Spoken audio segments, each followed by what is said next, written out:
Good morning. This is Pamela Bluewater at the Palace of King Ahasuerus and Queen Esther. I am here to interview Queen Esther today to hear her story of how she saved the Jewish population of the 127 provinces of the Persian Empire, which is why we celebrate the holiday of Purim today on the 14th day of the month of Adar in the Jewish calendar. Welcome, Queen Esther. Thank you for that gracious introduction. Of course, I can't take all the credit. Without my cousin Mordecai, we wouldn't have known that there was a plot to assassinate King Ahasuerus, and one thing sort of led to another. Goodness, before we get into that story, which sounds very complex, would you tell us how you became the queen of the Persian Empire? Well, that took a great deal of planning. You see, Queen Vashti had been deposed for refusing to appear before the king when he ordered her to. The king's servants suggested that young virgins be sought out from every province. I was nominated, so to speak, by a Jew named Mordecai, and I was summoned to the palace for 12 months of beauty treatments before going before the king. We were given oil of myrrh, perfumes, and a variety of women's cosmetics. Then this is some kind of a beauty pageant to be chosen queen? I thought queens were elected by their nobility. Well, I guess not in my case. The king can make his own rules. Of course, he has his ministers and servants to advise him, but I please the king more than all the other virgins. All right, I guess so, because here you are. But you're Jewish? Yes, but I was instructed by Mordecai not to tell because it would be dangerous for me to be found out. But now I am a Jewish queen of the Persian Empire at the age of 14. Perhaps the lucky part is that when Mordecai was sitting by the king's gate, he overheard a plot between two of the guards that were conspiring to assassinate the king. Mordecai told me, and I told the king, and the two guards were impaled on stakes. Good heavens, then I suppose Mordecai became in favor with the king? Yes, but the king had appointed a real villain to be his right-hand noble.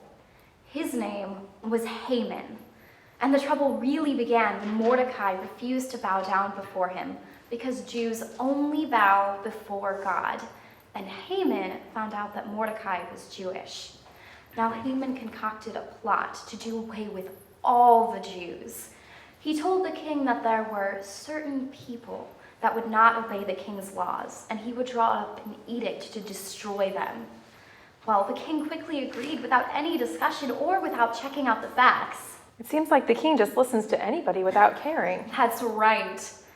Well, I heard about the plot to kill all the Jews from Mordecai, and then I had a bold plan. I asked the king for a banquet at which I was to give the king a request for a gift.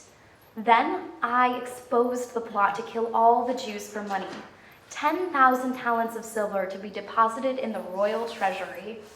The king was enraged, and he ordered Haman to be impaled on the stake he made to kill Mordecai. Wow, this is incredible. So how did this all end?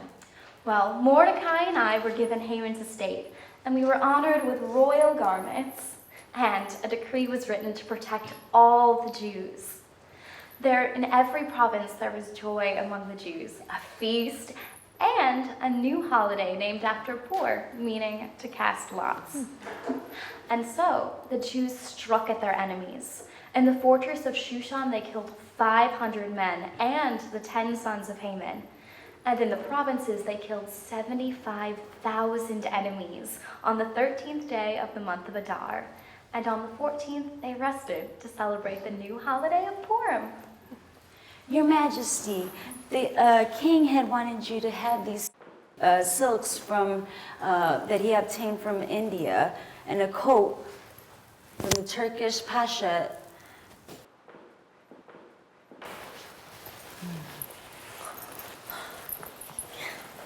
You see, the king is always bestowing on me gifts. Yasmin, tell the king I accept the gifts. He is so kind. Yasmin, you don't need to bow before me. Yes. You only bow before God. Yes, Your Majesty. The king would also like you to accept one of his camels, the Pasha of Egypt, the Fendi Barak Hagaman, one of his prized camels. Yasmin, thank the Pasha for me. I'm always in need of luxury transportation. Goodness, the king really puts you on a pedestal. What do you conclude from all of this? Well, as it is written in chapter 10 of my book, Mordecai ranks next to the king and is highly regarded by the multitude. He sought the good of his people and he interceded for their welfare. He's a model of Jewish success, and this shows the Jewish community is secure. Hello, this is Pamela Bluewater for J&S Biblical Productions.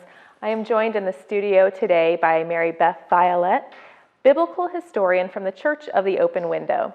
We are going to discuss the historical significance and purpose of the story of Esther, which stands by itself as a book of 10 chapters in the Old Testament. Nice to see you again. It's so good to have you here again. Thank you. I would like to say something first about the story. Okay. When you said historical, I cringed because the story is fiction and it's a mistake to analyze it. There has never been a Jewish queen in the history of Persia.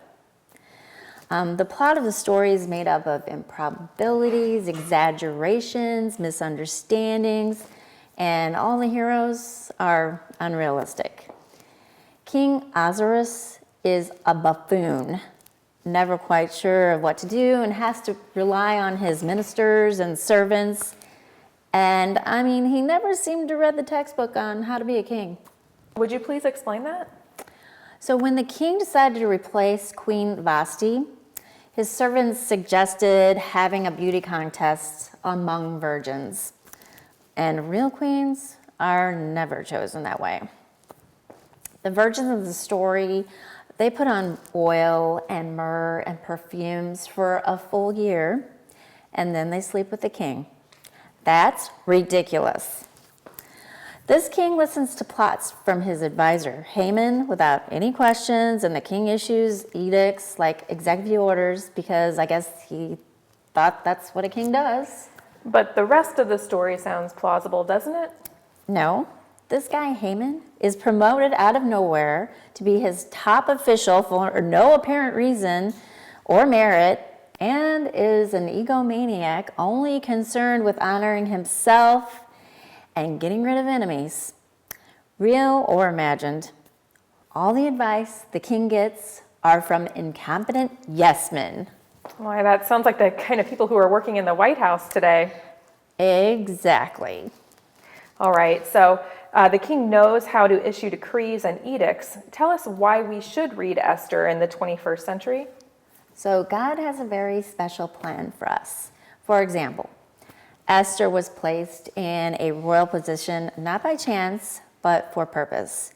Chapter 4, verse 14 suggests, who knows? Mordecai writes to Esther, perhaps you have attained to royal position for just such a crisis, which she later found out. We should just allow God to do something with our life where we are, because there is more to come. That seems right. Are there any other lessons? Yes, sometimes you will have to go against common sense in order to follow God's plan. Esther's approach to the king is a dangerous one because she did not have permission to do that. With this, it's showing that sometimes God will make perfect sense when you examine your past experiences. That doesn't mean that you don't have to be required to take risks for God. The best things in life often come with the greatest risks.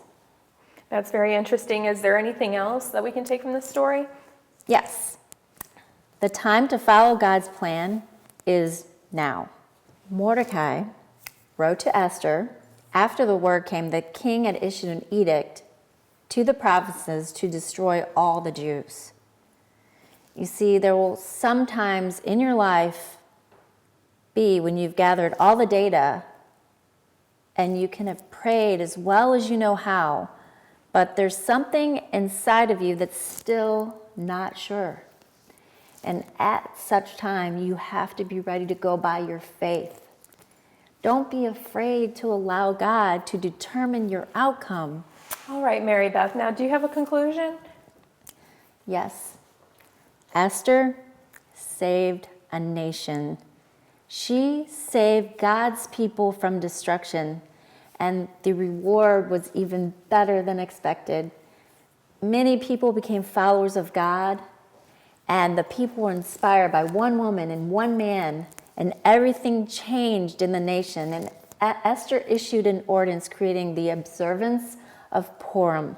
Thank you, Mary Beth, for summing up for us who live in the 21st century what we might at first glance seem like a comedy farce about people in the story of Esther who are just unrealistic characters. This is Pamela Bluewater for J&S Biblical Productions saying good morning.